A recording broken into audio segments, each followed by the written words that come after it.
ನಮಸ್ತೆ ಎಲ್ರಿಗೂ. ಇದು ಶಾರದಾ ಪಾಠಶಾಲಾ. ಫಸ್ಟ್ ಟೈಮ್ ಯಾರಾದರೂ ನಮ್ಮ ಚಾನಲ್ನ ನೋಡ್ತಾ ಇದ್ದರೆ ಸಬ್ಸ್ಕ್ರೈಬ್ ಮಾಡ್ಕೊಳ್ಳಿ, ಬೆಲ್ ಐಕನ್ನ ಕ್ಲಿಕ್ ಮಾಡ್ಕೊಳ್ಳೋದನ್ನ ಮರಿಬೇಡಿ. ಹೇಗೆಂದರೆ ಯಾವುದೇ ನಾವು ಒಂದು ಹೊಸ ವಿಡಿಯೋ ಅಪ್ಲೋಡ್ ಮಾಡಿದ್ರೂ ಸಹ ನಿಮಗೆ ಬಂದು ತಲುಪಲಿಕ್ಕೆ ಹೆಲ್ಪ್ ಆಗುತ್ತೆ. ಹಿಂದಿನ ಕ್ಲಾಸಲ್ಲಿ ನಾವು ಪಾರ್ಟ್ಸ್ ಆಫ್ ಸ್ಪೀಚ್ನಲ್ಲಿ ಬರುವಂತಹ ನೌನ್ಸ್ಗಳ ಬಗ್ಗೆ ನಾವು ಅಧ್ಯಯನ ಮಾಡಿದ್ವಿ. ನೌನ್ ಅಂದರೆ ಏನು, ನಾವು ನೌನಲ್ಲಿ ಬರುವಂತಹ ವಿಧಗಳು ಯಾವ್ಯಾವು, ನಾವು ಅಲ್ಲಿ ನೌನ್ಗಳನ್ನು ಯಾವ ಥರ ಕಂಡುಹಿಡಿಬೇಕು, ಆ ಥರದ್ದೆಲ್ಲ ನಾನು ಹೇಳ್ಕೊಟ್ಟಿದ್ದೆ. ಇವತ್ತಿನ ಕ್ಲಾಸಲ್ಲಿ ನೋಡಿ ಪ್ರನೌನ್ಸ್ಗಳ ಬಗ್ಗೆ ತಿಳ್ಕೊತಾ ಹೋಗೋಣ. ಪಾರ್ಟ್ಸ್ ಆಫ್ ಸ್ಪೀಚಲ್ಲಿ ಬರುವಂತಹ ನೌನ್ಸ್ ಟಾಪಿಕನ್ನು ನಾವು ಕಂಪ್ಲೀಟ್ ಮಾಡ್ದಂಗೆ ಆಯಿತು. ಇವತ್ತಿನ ಕ್ಲಾಸಲ್ಲಿ ನಾವು ಪ್ರನೌನ್ಸ್ಗಳನ್ನು ಅಧ್ಯಯನ ಮಾಡೋಣ. ಪ್ರನೌನ್ಸನ್ನು ನಾವು ಕನ್ನಡದಲ್ಲಿ ಸರ್ವನಾಮಗಳು ಅಂತ ಕರಿತೀವಿ. ಇವತ್ತಿನ ಕ್ಲಾಸಲ್ಲಿ ಪ್ರನೌನ್ಸನ್ನು ನಾವು ಹೆಂಗೆ ಬಳಕೆ ಮಾಡಬೇಕು, ಯಾವ ಥರ ಬಳಕೆ ಮಾಡಬೇಕು, ಅವುಗಳನ್ನು ಹೆಂಗೆ ನಾವು ಐಡೆಂಟಿಫೈ ಮಾಡಬೇಕು ಅನ್ನೋದನ್ನು ತಿಳ್ಕೊತಾ ಹೋಗೋಣ. ನೋಡಿ, ಪ್ರನೌನ್ಸ್ನ ಒಂದು ಡೆಫಿನಿಷನ್ನ ಹೇಳ್ಕೊಟ್ಟಿದ್ದೇನೆ. ಪ್ರನೌನ್ಸ್ ಅಂದರೆ pronoun is a word that stands in for a noun, often to avoid the need to repeat the same noun over and over. Like nouns, pronouns can refer to the people, things, concepts and places. ನೋಡಿ ಏನು ಹೇಳ್ತಾ ಇದ್ದಾರೆ ಅಂದರೆ ಇಲ್ಲಿ ನಾವು ಪ್ರನೌನ್ನ ಏನಕ್ಕೆ ಬಳಕೆ ಮಾಡಬೇಕು ಅಂತ ಹೇಳಿದ್ರೆ, ಒಂದು ಸೆಂಟೆನ್ಸಲ್ಲಿ ನೌನ್ಸ್ ಬರ್ತಾವೆ ಆಯಿತಾ, ನಾಮಪದಗಳು. ನಾವು ಹಿಂದಿನ ಕ್ಲಾಸಲ್ಲಿ ಅಧ್ಯಯನ ಮಾಡಿದ್ವಿ. ನೌನ್ ಅಂದರೆ ಏನು, ಒಂದು ವ್ಯಕ್ತಿ ಅಥವಾ ಒಂದು ವಸ್ತುವಿನ ಹೆಸರು ಆಯಿತಾ. ಆ ಒಂದು ಸೆಂಟೆನ್ಸಲ್ಲಿ ಪದೇ ಪದೇ ಒಂದು ಹೆಸರು ಬರ್ತಾ ಹೋದರೆ ಅದು ನೋಡೋಕ್ಕೆ ಕೇಳೋಕ್ಕೆ ಒಂಥರ ಇರಿಟೇಷನ್ ಅನಿಸುತ್ತೆ. ಆ ಸೆಂಟೆನ್ಸ್ ಪದೇ ಪದೇ ಒಂದು ವಸ್ತು ರಿಪಿಟೇಷನ್ ಆಗೋದ್ರಿಂದ ಆಯಿತಾ. ಹಾಗಾಗಿ ನಾವು ಪ್ರನೌನ್ಸ್ಗಳನ್ನು ಯೂಸ್ ಮಾಡ್ತೀವಿ. ಮೋರ್ ಓವರ್ ಗ್ರಾಮ್ಯಾಟಿಕಲಿ ಅದು ರಾಂಗ್ ಆಗುತ್ತೆ ನಾವು ಪದೇ ಪದೇ ಒಂದು ಹೆಸರುಗಳನ್ನು ಬಳಸ್ತಾ ಹೋದರೆ. ಹಾಗಾಗಿ ನಾವು ನಾಮಪದಗಳ ಬದಲಾಗಿ ಬಳಸುವಂತಹ ಒಂದು ಇವುಗಳನ್ನೇ ನಾವು ಸರ್ವನಾಮಗಳು ಅಂತ ಕರಿತೀವಿ ಆಯಿತಾ. ಕನ್ನಡದಲ್ಲಿ ನೋಡಿ, ಇಲ್ಲಿ ಭಾಷಾಶಾಸ್ತ್ರ ಮತ್ತು ವ್ಯಾಕರಣದಲ್ಲಿ ಸರ್ವನಾಮ ಎಂದರೆ ನಾಮಪದ ಅಥವಾ ನಾಮಪದ ಪದಗುಚ್ಛಕ್ಕೆ ಪರ್ಯಾಯವಾಗಿ ಬಳಸಬಹುದಾದ ಒಂದು ಪದ ಅಥವಾ ಪದಗಳ ಗುಂಪು. ಅರ್ಥ ಆಯ್ತಾ. ನಾಮಪದಗಳಾಗಿ ನಾವು ನಾಮಪದಗಳ ಬದಲಾಗಿ ಬಳಸುವಂತಹ ಪದಗಳನ್ನೇ ನಾವು ಸರ್ವನಾಮಗಳು ಅಂತ ಕರಿತೀವಿ. ಓಕೆ, ನಾವು ಪ್ರನೌನ್ಸ್ಗಳನ್ನು ಏನಕ್ಕೆ ಯೂಸ್ ಮಾಡಬೇಕು? Why do we need to use pronouns? ಇಲ್ಲಿ ನೋಡಿ, we use pronouns to make sentences clearer and meaningful. ನಾನು ಆಗಲೇ ಹೇಳಿದಂಗೆ ಒಂದು ಸೆಂಟೆನ್ಸಲ್ಲಿ ಪದೇ ಪದೇ ನಾಮಪದಗಳು ಬರ್ತಾ ಹೋದರೆ ಅಥವಾ ನೌನ್ಸ್ ಬರ್ತಾ ಹೋದರೆ ಅದು ಇರಿಟೇಷನ್ ಆಗುತ್ತೆ, ಗ್ರಾಮ್ಯಾಟಿಕಲಿ ಅದು ರಾಂಗ್ ಆಗುತ್ತೆ ಅಂತ ಹೇಳಿದೆ. ಸೊ ಹಾಗಾಗಿ ನಾವು ಪ್ರನೌನ್ಸ್ಗಳನ್ನು ಬಳಕೆ ಮಾಡ್ತೀವಿ ಆಯಿತಾ. ಇಲ್ಲಿ ನೋಡಿ, ಪ್ರನೌನ್ಸ್ಗಳನ್ನು ಒಂದು ಚಾರ್ಟ್ನ ನಾನು ಇಲ್ಲಿ ಕೊಟ್ಟಿದ್ದೀನಿ. ಸಬ್ಜೆಕ್ಟ್ ಪ್ರನೌನ್ ಯಾವುದು, ಆಬ್ಜೆಕ್ಟ್ ಪ್ರನೌನ್ಸ್ ಯಾವುದು, ಪೊಸೆಸಿವ್ ಪ್ರನೌನ್ಸು ಯಾವುವು, ಮತ್ತು ರಿಫ್ಲೆಕ್ಸಿವ್ ಪ್ರನೌನ್ಸ್ ಯಾವುವು. ಅಲ್ಲಿ ಫಸ್ಟ್ ಪರ್ಸನ್ನಲ್ಲಿ ನಾವು ಯಾವ ಥರ ಸಬ್ಜೆಕ್ಟನ್ನು ಬಳಸ್ತೀವಿ, ಆಬ್ಜೆಕ್ಟನ್ನು ಬಳಸ್ತೀವಿ ಅನ್ನೋದನ್ನೆಲ್ಲ ಒಂದು ಚಾರ್ಟ್ ಕೊಟ್ಟಿದ್ದೀನಿ ನೋಡಿ. ಇಲ್ಲಿ ಇದನ್ನು ಪಾಸ್ ಮಾಡಿಬಿಟ್ಟು ನೋಡ್ತಾ ಹೋಗಿ. ನೋಡಿ, ಇಲ್ಲಿ ಫಸ್ಟ್ ಪರ್ಸನ್ ಅಂದರೆ ಐ ಬರುತ್ತೆ. ಆಬ್ಜೆಕ್ಟಲ್ಲಿ ನಾವು ಇದು ಐಯನ್ನು ನಾವು ಸಬ್ಜೆಕ್ಟ್ ಪ್ರನೌನ್ ಆಗಿ ತಗೊಂಡ್ರೆ ಮೀಯನ್ನು ನಾವು ಆಬ್ಜೆಕ್ಟ್ ಪ್ರನೌನ್ ಆಗಿ ತಗೋಬೇಕು. ಪೊಸೆಸಿವ್ ಅಡ್ಜೆಕ್ಟಿವ್ಸ್ ಅನ್ನೋದು ಮೈನ್. ರಿಫ್ಲೆಕ್ಸಿವ್ ಪ್ರನೌನ್ ಅಂತ ಬರುತ್ತೆ ಮೈ ಸೆಲ್ಫ್ ಆಯಿತಾ. ಸೆಕೆಂಡ್ ಪರ್ಸನ್ನಲ್ಲಿ ನೋಡಿ you, your, yours, yourself. Okay, third person ನೋಡಿ ಹಿ, ಹಿಮ್, ಹೀಸ್, ಹಿಮ್ಸೆಲ್ಫ್. ಇವೆಲ್ಲ first person, second person, third person. ಇವೇನಂತ ನಾನು ಮುಂದೆ ಎಕ್ಸ್ಪ್ಲೇನ್ ಮಾಡ್ತಾ ಹೋಗ್ತೀನಿ. ಈ ಚಾರ್ಟನ್ನು ಪಾಸ್ ಮಾಡಿಬಿಟ್ಟು ನೀವು ನೋಡಿ ಒಂದು ಕಡೆ ಬರೆದಿಟ್ಕೊಳ್ಳಿ, ಯೂಸ್ ಆಗುತ್ತೆ. ನೋಡಿ, ಸರ್ವನಾಮಗಳು ಅಂತ ಕನ್ನಡದಲ್ಲಿ ಏನಂತ ಕರೀತಾರೆ ಸರ್ವನಾಮಗಳನ್ನು ಅಂತ ಹೇಳಿದರೆ, ನಾಮಪದಗಳ ಬದಲಾಗಿ ಬಳಸುವ ಪದಗಳನ್ನು ನಾವು ಸರ್ವನಾಮ ಅಂತ ಕರಿತೀವಿ. ಸರ್ವನಾಮಗಳು ಲಿಂಗ, ವಚನ, ವಿಭಕ್ತಿಗಳಿಗೆ ಅನುಗುಣವಾಗಿ ಬೇರೆ ಬೇರೆ ಆಗಿರ್ತವೆ ಆಯಿತಾ. ಇಲ್ಲಿ ನೋಡಿ, ಕೆಳಗಿನ ಸರ್ವನಾಮಗಳನ್ನು ಗಮನಿಸಿ. ನಾನು, ನಾವು, ಅವನು, ಅವಳು, ಅವರು, ಅದು, ಇದು, ಇವು, ಅವು, ಆತನು, ಈತನು, ಆಕೆ, ಈಕೆ, ತಾನು, ತಾವು ಮೊದಲಾದವುಗಳನ್ನು ನಾವು ಸರ್ವನಾಮಗಳು ಅಂತ ಕರಿತೀವಿ. ಕನ್ನಡದಲ್ಲಿ ನಾವು ಸರ್ವನಾಮಗಳನ್ನು 3 ವಿಧದಲ್ಲಿ ವಿಂಗಡಣೆ ಮಾಡ್ತೀವಿ. ಅವು ಯಾವ ಅಂತ ಹೇಳಿದ್ರೆ, ಪುರುಷಾರ್ಥಕ ಸರ್ವನಾಮ, ಆತ್ಮಾರ್ಥಕ ಸರ್ವನಾಮ, ಪ್ರಶ್ನಾರ್ಥಕ ಸರ್ವನಾಮ. ಹಿಂಗಂದ್ರೆ ಏನು, ಇದರಲ್ಲಿ ಯಾವ್ಯಾವ ಥರದ್ದು ಸರ್ವನಾಮಗಳು ಬರ್ತವೆ ಅಂತ ನಾನು ಹೇಳ್ತಾ ಹೋಗ್ತೀನಿ. ನೋಡಿ, ಕೈಂಡ್ಸ್ ಆಫ್ ಪ್ರನೌನ್ಸಲ್ಲಿ ತುಂಬ ವಿಧಗಳು ಬರ್ತವೆ. ಡೆಫಿನಿಷನ್ ನೋಡಿ, ಇಲ್ಲಿ there are several kinds of pronouns and each serves a unique purpose in language. Understanding pronoun definition and kinds help us use them correctly and enhance the sentence structure. ನೋಡಿ ಕನ್ನಡದಲ್ಲಿ ಇದನ್ನೇ ಕೊಟ್ಟಿದ್ದೀನಿ ನಾನು.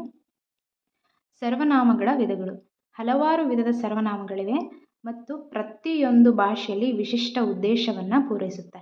ಸರ್ವನಾಮ ವ್ಯಾಖ್ಯಾನ ಮತ್ತು ಪ್ರಕಾರಗಳನ್ನು ಅರ್ಥ ಮಾಡಿಕೊಳ್ಳುವುದು ಅವುಗಳನ್ನು ಸರಿಯಾಗಿ ಬಳಸಲು ಮತ್ತು ವಾಕ್ಯ ರಚನೆಯನ್ನು ಹೆಚ್ಚಿಸಲು ನಮಗೆ ಸಹಾಯವನ್ನು ಮಾಡುತ್ತೆ.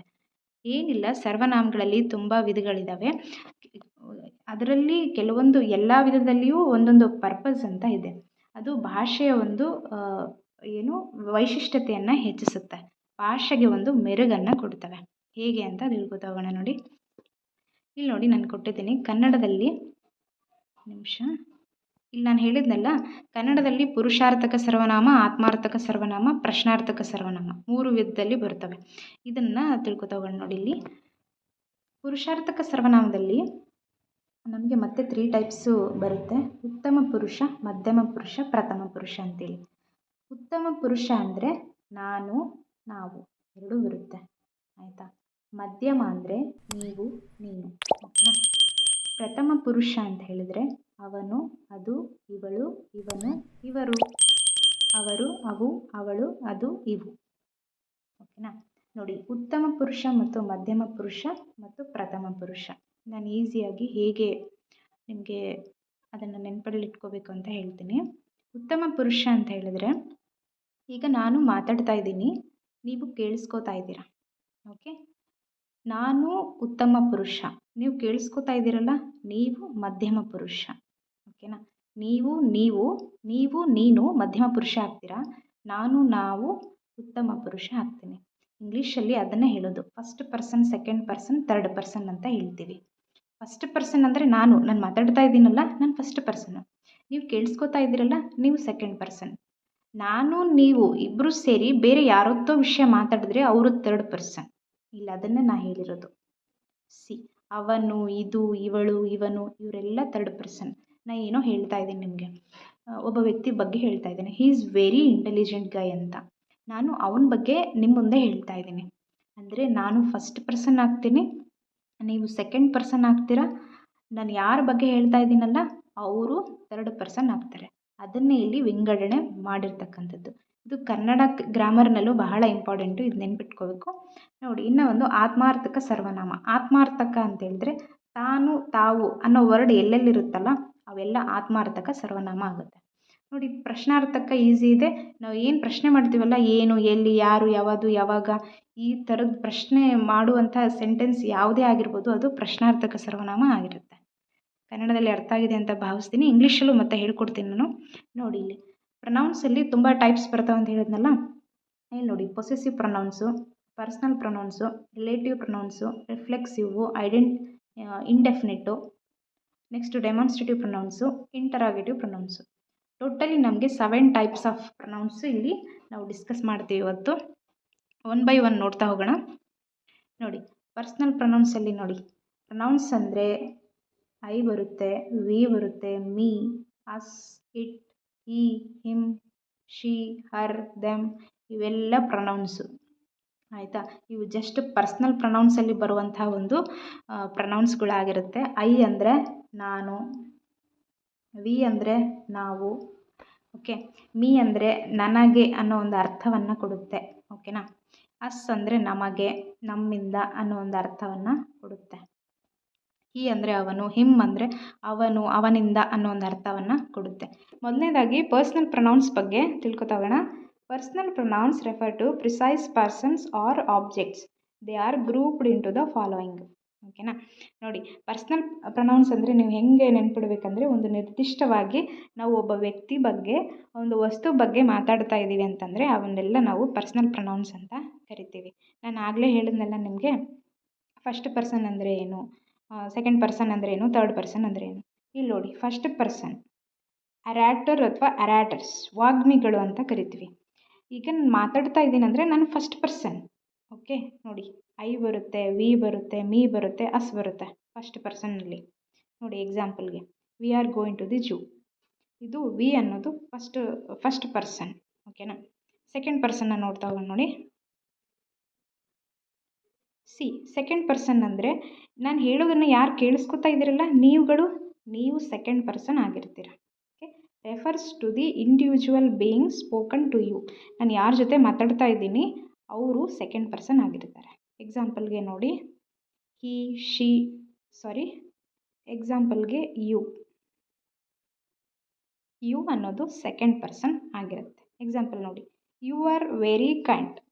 ಇಲ್ಲಿ ಯು ಅನ್ನೋ ಪ್ರನೌನ್ ಬಂದಿದೆ ಅಂದರೆ ಇದು ನೀವು ಸಡನ್ನಾಗಿ ನೀವು ಐಡೆಂಟಿಫೈ ಮಾಡ್ಬೋದು, ಇದು ಸೆಕೆಂಡ್ ಪರ್ಸನ್ ಅಂತ. ಓಕೆನಾ. ನೋಡಿ ಕೆಳಗಡೆ ಥರ್ಡ್ ಪರ್ಸನ್ ಇದೆ. ಥರ್ಡ್ ಪರ್ಸನ್ ಅಂತಂದರೆ ಏನು? ನಾನು ನಿಮಗೆ ಹೇಳ್ತಾ ಇದ್ದೀನಿ. ಯಾರ ಬಗ್ಗೆ ಹೇಳ್ತಾ ಇದ್ದೀನಿ? ನಮ್ಮ ತಮ್ಮನ ಬಗ್ಗೆ ಹೇಳ್ತಾ ಇದ್ದೀನಿ. ಓಕೆನಾ. ನಾನು ನಮ್ಮ ತಮ್ಮನ ಬಗ್ಗೆ ನಿಮ್ಮ ಮುಂದೆ ಹೇಳ್ತಾ ಇದ್ದೀನಿ. ನಾನು ಫಸ್ಟ್ ಪರ್ಸನ್ನು, ನೀವು ಸೆಕೆಂಡ್ ಪರ್ಸನ್ನು, ನಮ್ಮ ತಮ್ಮ ಏನಾಗ್ತಾನೆ? ಥರ್ಡ್ ಪರ್ಸನ್ ಆಗ್ತಾನೆ. ನಾನೇನಂತ ಹೇಳ್ತೀನಿ? He is a very intelligent guy ಅಂತ ಹೇಳ್ತೀನಿ, ಆಯಿತಾ. ಸೊ ನಾನು ಅರ್ಥ ಆಯಿತು ಅಂತ ನಿಮಗೆ ಅಂದ್ಕೊಂಡಿದ್ದೀನಿ. ಹಿ ಅಂದರೆ ನಮ್ಮ ತಮ್ಮ. ಓಕೆ. ಶಿ ಅಂದರೆ ಅವಳು, ಇಟ್ ಅಂದರೆ ಇದು, ದೇ, ಹಿಮ್, ಹರ್, ದೆಮ್ ಇವೆಲ್ಲ ಥರ್ಡ್ ಪರ್ಸನ್. ಓಕೆ. ನಾನು ಬೇರೆಯವ್ರ ಬಗ್ಗೆ ನಿಮ್ಗೆ ಹೇಳಿದ್ರೆ ಬೇರೆಯವ್ರು ಏನಾಗ್ತಾರೆ? Third person. ನೀವು ಕೇಳಿಸ್ಕೊತಾ ಇದ್ದೀರಾ, ನೀವು ಸೆಕೆಂಡ್ ಪರ್ಸನ್. ನಾನು ಹೇಳ್ತಾ ಇದ್ದೀನಿ ಫಸ್ಟ್ ಪರ್ಸನ್. ಇಷ್ಟೇ ಪರ್ಸ್ನಲ್ ಪ್ರೊನೌನ್ಸ್ ಅಂತ ಹೇಳಿದ್ರೇ ಒಬ್ಬ ವ್ಯಕ್ತಿ ಬಗ್ಗೆ ನಿರ್ದಿಷ್ಟವಾಗಿ ನಾವು ಮಾತಾಡ್ತಕ್ಕಂಥದ್ದು. ಅರ್ಥ ಆಯಿತು ಅಂತ ಅನ್ಕೋತೀನಿ. ಎಕ್ಸಾಂಪಲ್ ನೋಡಿದ್ರೆ ನಿಮ್ಗೆ ಅರ್ಥ ಆಗುತ್ತೆ. ಕನ್ನಡದಲ್ಲಿ ನೋಡಿ, ವೈಯಕ್ತಿಕ ಸರ್ವನಾಮಗಳು. ವೈಯಕ್ತಿಕ ಸರ್ವನಾಮಗಳು ನಿಖರವಾದ ವ್ಯಕ್ತಿಗಳು ಅಥವಾ ವಸ್ತುಗಳನ್ನು ಉಲ್ಲೇಖ ಮಾಡುತ್ತೆ. ನಾನು ಹೇಳಿದ್ನಲ್ಲ, ಡೆಫಿನೆಟ್ಟಾಗಿ ನಾವು ಅದೇ ವ್ಯಕ್ತಿ ಬಗ್ಗೆ ಅದೇ ವಸ್ತು ಬಗ್ಗೆ ನಾನು ಮುಂದೆ ಹೇಳ್ತಾ ಇದ್ದೀನಿ. ಅವೆಲ್ಲ ಪರ್ಸ್ನಲ್ ಪ್ರನೌನಲ್ಲಿ ಬರುತ್ತೆ. ಓಕೆನಾ.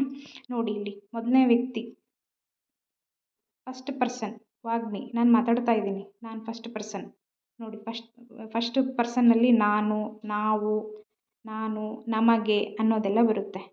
ಐ, ಅಸ್ ಮತ್ತು ಮೈನ್ ಆ ಥರದ್ದೆಲ್ಲ ಬರುತ್ತೆ. ಮೈನ್ ಅಲ್ಲ, ಅಸ್ ಅಂತ. ನಮಗೆ ಅಂದರೆ ಅಸ್. ಓಕೆನಾ. ನೆಕ್ಸ್ಟ್ ನೋಡಿ, ಇಲ್ಲಿ ಸೆಕೆಂಡ್ ಪರ್ಸನ್ ಎರಡನೇ ವ್ಯಕ್ತಿ ನಿಮ್ಮೊಂದಿಗೆ ಮಾತನಾಡುತ್ತಿರುವ ವ್ಯಕ್ತಿಯನ್ನು ಸೂಚಿಸುತ್ತೆ. ಓಕೆನಾ. ನೀವು ಕೇಳಿಸ್ಕೊತಾ ಇದ್ದೀರಿ, ನಾನು ಮಾತಾಡ್ತಾ ಇದ್ದೀನಿ, ನೀವು ಕೇಳಿಸ್ಕೊತಾ ಇದ್ದೀರಿ, ನನ್ನ ಮುಂದೆ ನೀವಿದ್ದೀರಿ. ಸೊ ನೀವು ಎರಡನೇ ವ್ಯಕ್ತಿ ಆಗ್ತೀರಾ. ಓಕೆ. ಯು ಅನ್ನೋದು ಸೆಕೆಂಡ್ ಪರ್ಸನ್ ಅಂತ ಹೇಳಿದ್ದೀನಿ.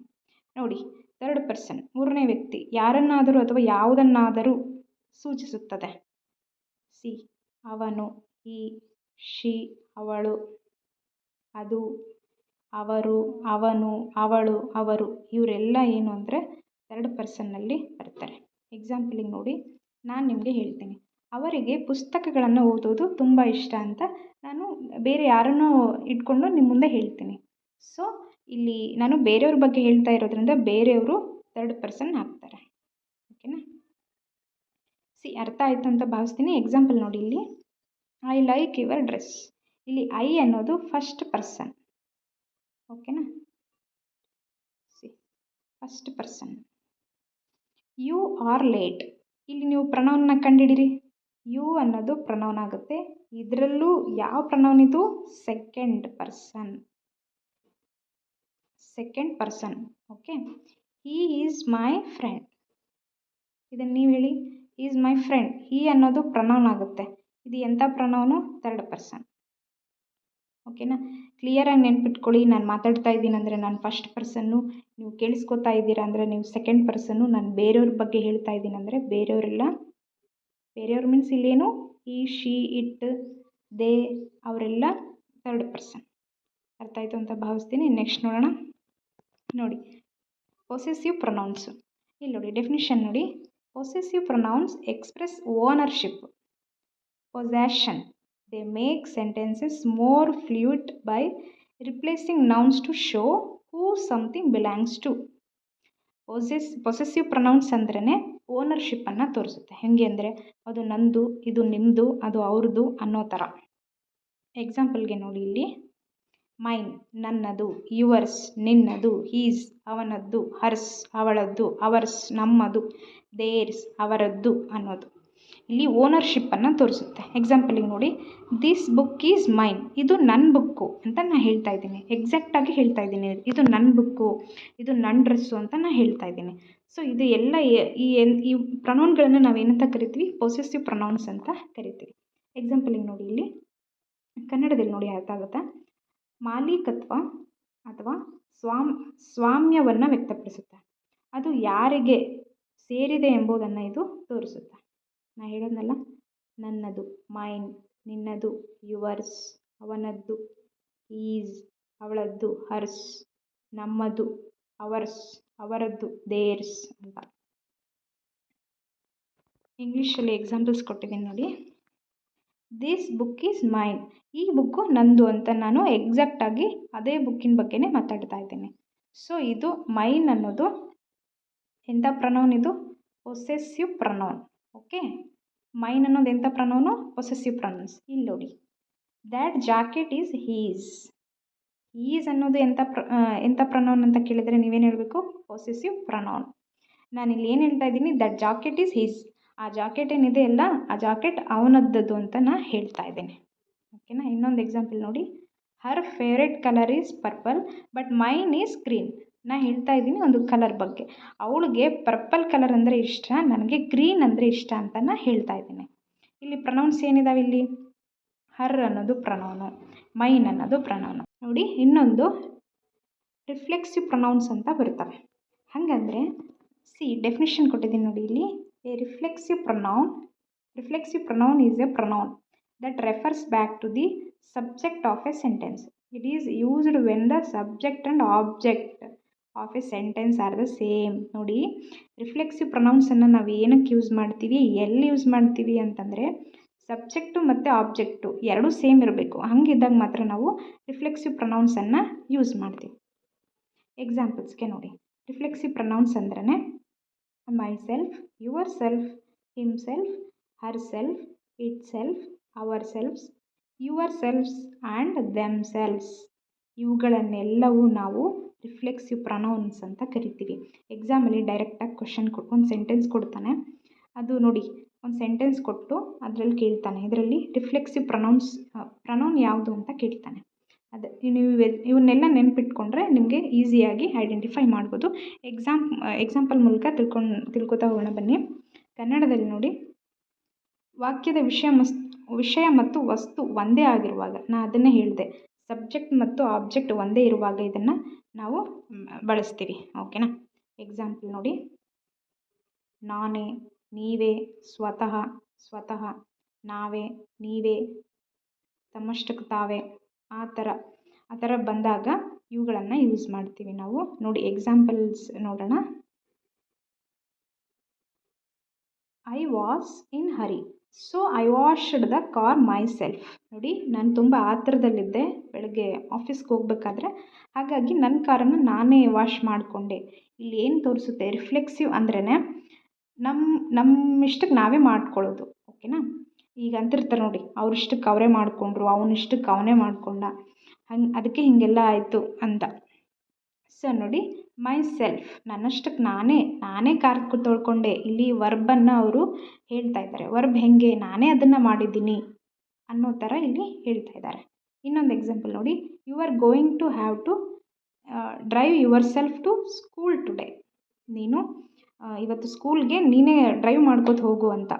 ಹೆಂಗೆ ನೋಡಿ, ಯುವರ್ ಸೆಲ್ಫ್, ಇಲ್ಲಿ ಯುವರ್ ಬಂದಿದೆ, ಇಲ್ಲಿ ಯುವರ್ಸ್ ಬಂದಿದೆ, ಯುವರ್ ಸೆಲ್ಫ್ ಬಂದಿದೆ. ನೀವು ಅಬ್ಸರ್ವ್ ಮಾಡಿ, ಯು ಇದ್ದರೆ ಯುವರ್ ಸೆಲ್ಫೇ ಬರಬೇಕು, ಐ ಇದ್ದರೆ ಮೈ ಸೆಲ್ಫೇ ಬರಬೇಕು. ಓಕೆನಾ. ಇಲ್ಲಿ ನೋಡಿ, next, he wanted to impress her, so he baked a cake himself. ನಾ ಹೇಳಿದ್ನಲ್ಲ, ಇಲ್ಲಿ ಹೀ ಬಂದರೆ ಯಾವಾಗಲೂ ಹಿಮ್ಸೆಲ್ಫೇ ಬರಬೇಕು. ಓಕೆನಾ. ಸಬ್ಜೆಕ್ಟು ಮತ್ತು ಆಬ್ಜೆಕ್ಟನ್ನು ನಾವು ಯಾವತ್ತೂ ರಾಂಗ್ ಮಾಡಬಾರ್ದು. ಬಳಕೆ ಮಾಡೋದರಲ್ಲಿ ಸರಿಯಾಗಿ ಬಳಕೆ ಮಾಡಬೇಕು. He wanted to impress her, so he baked a cake himself. ಅವನು ಅವಳನ್ನು ಮೆಚ್ಚಿಸಲಿಕ್ಕೆ ಅವನೇ ಒಂದು ಕೇಕನ್ನು ಪ್ರಿಪೇರ್ ಮಾಡ್ದ ಅಂತ. ಒಟ್ಟಿನಲ್ಲಿ ಕ್ರಿಯೆ ನನ್ನಿಂದನೇ ಆಗಿದೆ, ಅವಳಿಂದನೇ ಆಗಿದೆ, ಅವನಿಂದನೇ ಆಗಿದೆ ಅನ್ನೋದನ್ನು ನಾವು ಹೇಳೋದಕ್ಕೆ ನಾವು ಈ ಪ್ರನೌನ್ಸ್ಗಳನ್ನು ಯೂಸ್ ಮಾಡ್ತೀವಿ. ಇವುಗಳನ್ನೇ ನಾವು ರಿಫ್ಲೆಕ್ಸಿವ್ ಪ್ರನೌನ್ಸ್ ಅಂತ ಕರಿತೀವಿ. ಓಕೆನಾ. ಅರ್ಥ ಆಗಿದೆ ಅಂತ ನಾನು ಭಾವಿಸ್ತೀನಿ. ನೆಕ್ಸ್ಟ್ ನೋಡಿ ಇಂಟ್ರಾಗೇಟಿವ್ ಪ್ರನೌನ್ಸ್ ಬಗ್ಗೆ ಮಾತಾಡ್ತಾ ಹೋಗೋಣ. ಇಂಟ್ರಾಗೇಟಿವ್ ಪ್ರನೌನ್ಸ್ ಅಂದರೆ ಭಾಳ ಸುಲಭವಾಗಿ ನೆನ್ಪಿಡ್ಬೋದು ಇವನ್ನ. Interrogative pronouns are use to enquire. ನಮಗೇನಾದರೂ ಮಾಹಿತಿ ಬೇಕಾದಾಗ, ನಾವೇನಾದರೂ ಪ್ರಶ್ನೆ ಮಾಡಬೇಕು ಅಂತ ಹೇಳಿದಾಗ ನಾವು ಇಂಟ್ರಾಗೇಟಿವ್ ಪ್ರನೌನ್ಸನ್ನು ಯೂಸ್ ಮಾಡ್ತೀವಿ. ಎಕ್ಸಾಂಪಲ್ಸ್ ನೋಡಿ, ಹೂ ಅಂದರೆ ಯಾರು, ಹೂಮ್ ಅಂದರೆ ಯಾರಿಗೆ, ಹೂಸ್ ಅಂದರೆ ಯಾರದ್ದು, ವಿಚ್ ಅಂದರೆ ಯಾವುದು, ವಾಟ್ ಅಂದರೆ ಏನು. ಇವುಗಳನ್ನೆಲ್ಲ ನಾವು ಏನಂತ ಕರಿತೀವಿ ಅಂದರೆ ಇಂಟ್ರಾಗೇಟಿವ್ ಪ್ರನೌನ್ಸ್ ಅಂತ ಕರಿತೀವಿ. ಇವುಗಳ ಬಳಕೆ ಹೆಂಗೆ ಮಾಡಬೇಕಂತ ನಾನು ಮುಂದೆ ತಿಳಿಸ್ತಾ ಹೋಗ್ತೀನಿ. ಎಕ್ಸಾಂಪಲಿಗೆ ನೋಡಿ, who is coming to the party. ನಾನು ಕೇಳ್ತೀನಿ ಪಾರ್ಟಿಗೆ ಯಾರ್ಯಾರು ಬರ್ತಾ ಇದ್ದಾರೆ, ಪಾರ್ಟಿಗೆ ಯಾರು ಬರ್ತಾ ಇದ್ದಾರೆ ಅಂತ. ಅಲ್ಲಿ ಯಾರು ಅನ್ನೋರು ಒಬ್ಬ ವ್ಯಕ್ತಿ ಆಗಿರೋದ್ರಿಂದ ನಾವು ಹೂ ಅಂತ ಯೂಸ್ ಮಾಡಬೇಕು. ಹೂ ಅಂದ್ರೇ ಅರ್ಥ ಹೂ, ಯಾರು ಅಂತ. ನೆಕ್ಸ್ಟ್ ಎಕ್ಸಾಂಪಲ್ ನೋಡಿ, ಕನ್ನಡದಲ್ಲಿ ನೋಡಿ, ಪ್ರಶ್ನಾರ್ಥಕ ಸರ್ವನಾಮಗಳು. ಅದೇ ಕನ್ನಡದಲ್ಲಿ ನಾವು ಕಲ್ತವಲ್ಲ, ಅದೇ ಸೇಮ್ ಇದು ಕೂಡ. ಪ್ರಶ್ನಾರ್ಥಕ ಸರ್ವನಾಮಗಳನ್ನು ವಿಚಾರಿಸಲಿಕ್ಕೆ ಅಥವಾ ಪ್ರಶ್ನೆಗಳನ್ನು ಕೇಳಲಿಕ್ಕೆ ನಾವು ಬಳಸ್ತೀವಿ. ಅವು ಜನರು ಅಥವಾ ವಸ್ತುಗಳ ಬಗ್ಗೆ ಮಾಹಿತಿಯನ್ನು ಪಡಲಿಕ್ಕೆ ಹೆಲ್ಪ್ ಮಾಡ್ತವೆ. ಯಾರು, ಯಾವುದು, ಏನು. ಓಕೆ, ಉದಾಹರಣೆಗೆ ನಾನು ಹೇಳಿದ್ನಲ್ಲ. ಇಲ್ಲಿ ಕೆಲವೊಂದು ಎಕ್ಸಾಂಪಲ್ಸ್ ಇದ್ದಾವೆ ನೋಡಿ. ಇಲ್ಲಿ ಜಸ್ಟ್ ನಾವೇನು ನೆನ್ಪಿಡಬೇಕು, ಪ್ರಶ್ನೆ. ಇವು ವಾಟು, ಹೂ, ವಾಟ್, ಈಸ್ ಇವೆಲ್ಲ ಫಸ್ಟ್ಗೆ ಬಂದುಬಿಟ್ರೆ ಅವೆಲ್ಲ ಇಂಟ್ರಾಗೇಟಿವ್. ಏನಾದರೂ ಕ್ವಶನ್ ಮಾಡ್ತಾ ಇದ್ದೀವಿ, ಡಬ್ಲ್ಯೂ ಎಚ್ ಕ್ವಶನ್ಸ್ ಅಂತ ಹೇಳ್ತೀವಲ್ಲ, ಅಲ್ಲಿ ಫಸ್ಟ್ಗೆ ನಾವು WH ಬಂದುಬಿಟ್ರೆ ನಾವು ಇಂಟ್ರಾಗೇಟಿವ್ ಪ್ರೊನೌನ್ಸ್ ಅಂತ ನಾವು ಕನ್ಸಿಡರ್ ಮಾಡಬೇಕು. What is your plan for today. ಇವತ್ತಿನ ಪ್ಲ್ಯಾನ್ ಏನು ನಿಮ್ಮದು ಅಂತ ನಾನು ಕೇಳ್ತಾ ಇದ್ದೀನಿ. ಇಲ್ಲಿ ವಾಟ್ ಅನ್ನೋದೇನು ಇಂಟ್ರಾಗೇಟಿವ್ ಪ್ರೊನೌನ್, ಈಸಿಯಾಗಿ ಕಂಡುಹಿಡಿಬೋದು. ನೆಕ್ಸ್ಟ್ ನೋಡಿ, ಹೂ ಈಸ್ ಯುವರ್ ಟೀಚರ್. ನಿಮ್ಮ ಟೀಚರ್ ಯಾರು ಅಂತ ನಾನು ಕೇಳ್ತಾ ಇದ್ದೀನಿ. ಇಲ್ಲಿ ಹೂ ಅಂದರೆ ಯಾರು, ನಾನು ಹೂ ಅಂತ ಯಾರನ್ನ ರೆಫರ್ ಮಾಡಿದ್ದೀನಿ, ಟೀಚರ್ನ ರೆಫರ್ ಮಾಡಿದ್ದೀನಿ ಇಲ್ಲಿ. ಓಕೆ, ಸೊ ಇದು ಹೂ ಅನ್ನೋದು interrogative pronoun. What is your name. What is your name ಅಂತ ಕೇಳ್ತಾ ಇದ್ದೀನಿ. ವಾಟ್ ಅಂದರೆ ಏನು, ಕ್ವಶನ್ ಮಾಡ್ತಾ ಇದ್ದೀನಿ. ನನಗೆ ಅವ್ರ ನೇಮ್ ಗೊತ್ತಿಲ್ಲ, ನನಗೆ ತಿಳ್ಕೊಳ್ಳೋಕ್ಕೆ ನಾನು ಕೇಳ್ತಾ ಇದ್ದೀನಿ, ನಿನ್ನ ಹೆಸರೇನು ಅಂತ. ಸೊ ವಾಟ್ ಅಂದ್ರೇನು, ಇಂಟ್ರಾಗೇಟಿವ್ ಪ್ರೊನೌನ್. ನೆಕ್ಸ್ಟ್ ನೋಡಿ, ಈಸ್ ಇಟ್ ಕೋಲ್ಡ್ ಔಟ್ಸೈಡ್. ಹೊರಗಡೆ ತುಂಬ ಕೋಲ್ಡ್ ಇದೆನಾ ಅಂತ ಕೇಳ್ತೀನಿ ನಾನು. ಸೊ ಇವನ್ನೆಲ್ಲ ನಾವೇನಂತ ಕರಿತೀವಿ, ಇಂಟ್ರಾಗೇಟಿವ್ ಪ್ರೊನೌನ್. ಒಂದು ನೆನ್ಪಿಡಿ, ಫಸ್ಟಿಗೆ WH ಕ್ವಶನ್ ಬಂದುಬಿಟ್ರೆ ನಾವು ಅದನ್ನು ಇಂಟ್ರಾಗೇಟಿವ್ ಪ್ರೊನೌನ್ಸ್ ಅಂತ ಕನ್ಸಿಡರ್ ಮಾಡ್ತೀವಿ. ನೆಕ್ಸ್ಟ್ ನೋಡಿ, ಡೆಮಾನ್ಸ್ಟ್ರೇಟಿವ್ ಪ್ರೊನೌನ್ಸ್. ಡೆಮಾನ್ಸ್ಟ್ರೇಟಿವ್ ಪ್ರೊನೌನ್ಸ್ ಬಗ್ಗೆ ಇಲ್ಲಿ ಡೆಫಿನಿಷನ್ ಕೊಟ್ಟಿದ್ದೀನಿ ನೋಡಿ. Demonstrative pronouns are used to highlight specific things or people. These pronouns help to differentiate objects or people from the rest. ನಾನು ಇಲ್ಲಿ ಏನು ಹೇಳಲಿಕ್ಕೆ ಹೊರಟಿದ್ದಾರೆ ಅಂದರೆ, ನಾವು ಒಂದು ವಸ್ತುವಿನ ಬಗ್ಗೆ ನಿರ್ದಿಷ್ಟವಾಗಿ ಹೇಳ್ತಾ ಇದ್ದೀವಿ. ಅಂದರೆ ಅಲ್ಲಿ ಒಂದು 5-6 ಜನ ಕೂತಿದ್ದಾರೆ. ನಾವು ಆ 5-6 ಜನದಲ್ಲಿ ಒಬ್ಬ ವ್ಯಕ್ತಿ ಬಗ್ಗೆ ನಾವು ಇಲ್ಲಿ ಮಾತಾಡ್ತಾ ಇದ್ದೀವಿ. ಇನ್ನೊಂದು ನೋಡಿ, ಇಲ್ಲಿ 5-6 ಪುಸ್ತಕಗಳಿದ್ದಾವೆ, ನಾನು ಒಂದು ಬುಕ್ಕನ್ನು ಮಾತ್ರ ನಾನು ಇಲ್ಲಿ ರೆಫರ್ ಮಾಡಿ ಹೇಳ್ತಾ ಇದ್ದೀನಿ. ಸೊ ಅಂಥವುಗಳನ್ನು ನಾವು ಬಳಸಬೇಕಾದ್ರೆ ಡೆಮಾನ್ಸ್ಟ್ರೇಟಿವ್ ಪ್ರೊನೌನ್ಸನ್ನು ಯೂಸ್ ಮಾಡ್ತೀವಿ. ಡೆಮಾನ್ಸ್ಟ್ರೇಟಿವ್ ಪ್ರೊನೌನ್ಸ್ ಅಂದರೆ ದಿಸ್ಸು, ದ್ಯಾಟು, ದೀಸು, ದೋಸು ಅಂತ. ಇವನ್ನೆಲ್ಲ ನಾವು ಡೆಮಾನ್ಸ್ಟ್ರೇಟಿವ್ ಪ್ರೊನೌನ್ಸ್ ಅಂತ ಯೂಸ್ ಮಾಡ್ತೀವಿ, ಕರಿತೀವಿ ಇವುಗಳನ್ನು. ಎಕ್ಸಾಂಪಲ್ಗೆ ನೋಡಿ, this is my favourite book. ನಾನು ಅಲ್ಲಿ ತುಂಬ ಬುಕ್ಸ್ ಇದ್ದಾವೆ, ಒಂದು 5-6 ಬುಕ್ಸ್ ಇದ್ದಾವೆ ನನಗೂ. ಅದರಲ್ಲಿ ನಾನು ಹೇಳ್ತಾ ಇದ್ದೀನಿ ನನ್ನ ಫ್ರೆಂಡ್ಗೆ, ಇದು ನೋಡು ನನ್ನ ಫೇವ್ರೆಟ್ ಬುಕ್ಕು ಅಂತ.